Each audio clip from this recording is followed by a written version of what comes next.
초기 종교개혁가 가운데 존 후스라는 사람이 있었습니다. 로마 카톨릭의 극심한 박해 가운데 신앙을 지키다가 결국 산채로 불에 타 순교하였는데, 그가 이처럼 극심한 박해를 겪어야 했던 이유는 성경의 진리를 믿는 믿음을 끝까지 지켰기 때문입니다. 그분이 믿고 지켰던 성경의 진리는 지금 보면 너무나 당연한 것이었습니다.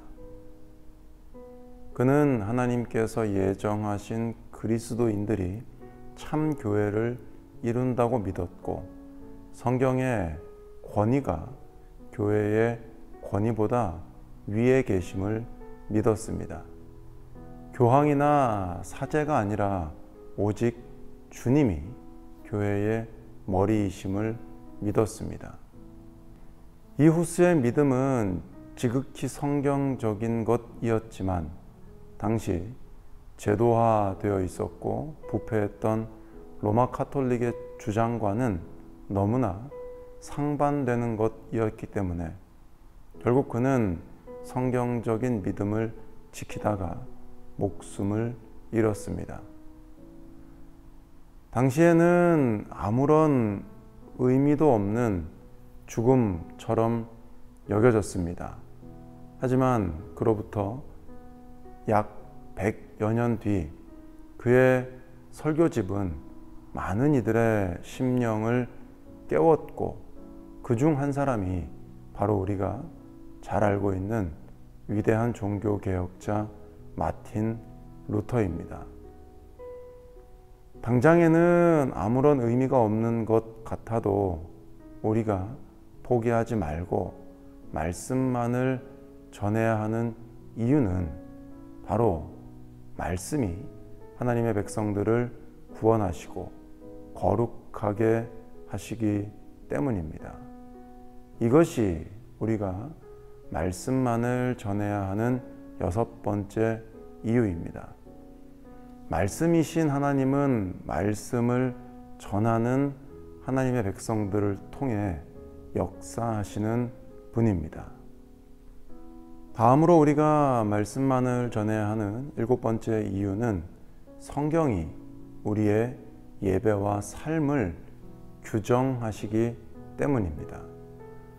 우리가 초월적인 하나님을 경험하는 예배를 드릴 수 있는 성패는 우리가 얼마나 말씀의 진리를 깨닫고 있는가에 달려 있습니다.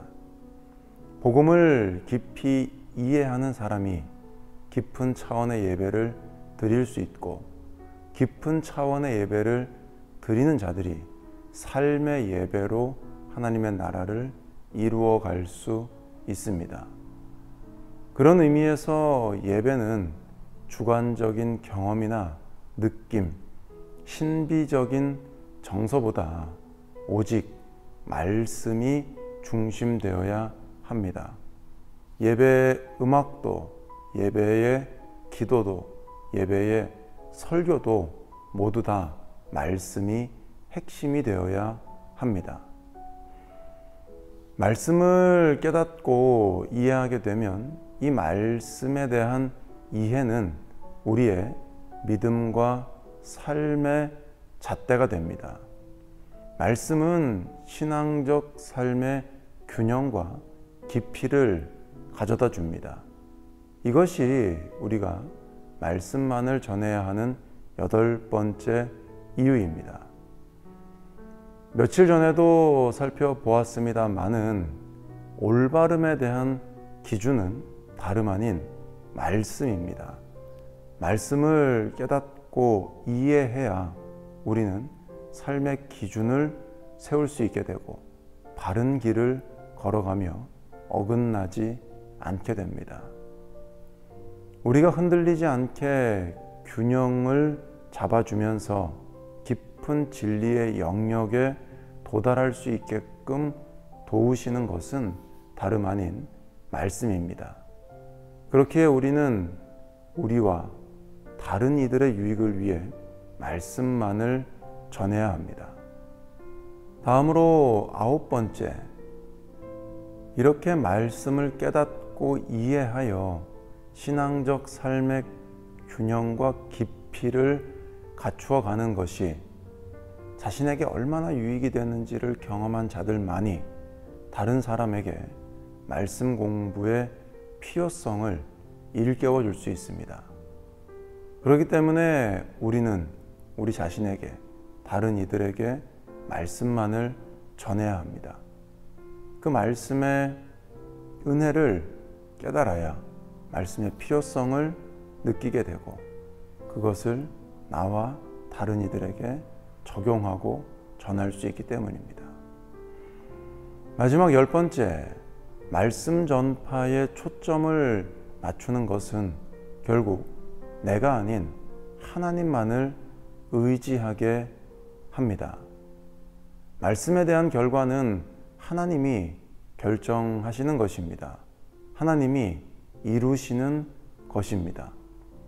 그렇게 우리는 말씀만을 전할 때 결과를 내가 좌지우지하지 않고 모든 결과를 하나님께 맡기는 연습을 하게 되고 그러한 자리에 이르게 됩니다. 하나님만을 의지하는 이 모습을 갖추게 우리를 도우시는 것, 이것은 바로 말씀을 전하는 것입니다. 우리는 이러한 일들을 겪음으로 말씀의 어떤 결과가 나타날 때 이것에 대한 모든 영광을 하나님께 돌리게 되는 것입니다. 말씀은 우리를 구원하시고 거룩하게 하십니다. 말씀이 우리의 삶의 모습을, 예배의 모습을 규정하십니다. 말씀은 우리 삶의 균형과 깊이를 가져다 주십니다. 말씀은 그 유익을 경험한 자들이 다른 이들에게 그 유익을 전해야 할 근거를 주십니다. 말씀은 우리가 하나님만을 의지하게끔 인도하십니다. 그렇기에 우리는 말씀만을 전해야 합니다. 오늘은 이 사실을 깨닫는 저와 여러분 우리 모두가 되시기를 바랍니다. 우리는 말씀을 전하기만 하면 됩니다. 그러면 나머지는 하나님께서 알아서 하실 것입니다. 이 사실을 믿으심으로 오늘도 말씀만을 전하기로 결단하고 말씀만을 전하는 우리 모두가 되시기를, 우리에게 역사하여 주시는 성령님의 놀라운 은혜를 맛보고 경험하는 우리 모두가 되시기를 간절히 축복합니다.